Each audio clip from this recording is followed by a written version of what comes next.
Hi everybody, welcome back to AskAJ. I'm AJ Hanna from Symphony Ventures, and we're here to talk about robotic process automation and intelligent automation. I have in my hand a copy of a Hackett Group report that was recently released entitled Robotic Process Automation, a Reality Check and a Route Forward.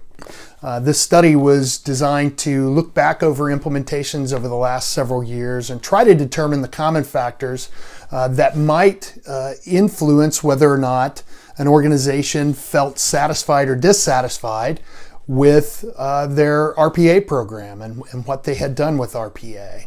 The Wall Street Journal picked up on this article and summarized some of the findings by implying that the common attribute could be, for those who have expressed dissatisfaction around their program, a lack of planning. I can tell you that over the many years that I've been involved in RPA and the number of people that I've talked to, so many people decide that they want to pick a tool first and then they'll build a program around that tool. And I actually think that's backwards. I think in actuality, you ought to be thinking about what your program is, what your goals are for it, and how it should operate before you even schedule demos for a tool. Things like who's going to operate the software once you get it. Is it going to be IT? Is it going to be operations? How are we going to govern how the work is going to be done? Once you're successful with one project, it often spreads like wildfire and people want the opportunity to get involved, and you have to have management processes on how you're going to prioritize and how you're going to decide what you move to next. And so there are lots of things that you really ought to consider very, very early on when you're starting to talk about implementing RPA within your environment, and actually I think should be discussed and considered before you decide on a tool. The tool is the enabler of your program.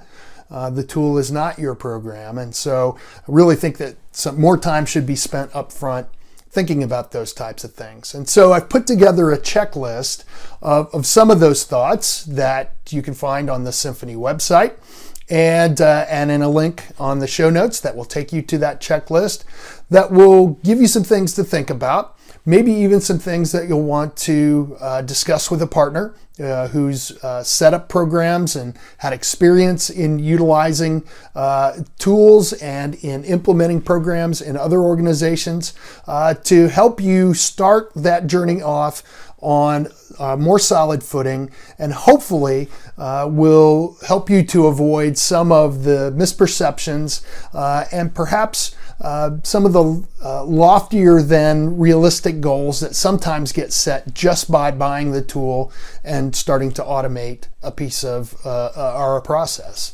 So you can find that checklist on the Symphony website. Remember, if you want to send me questions, you can send them to AskAJ@symphonyhq.com, and follow me on Facebook and Twitter at AskAJ Hanna, no H on the end, and we'll see you again next time.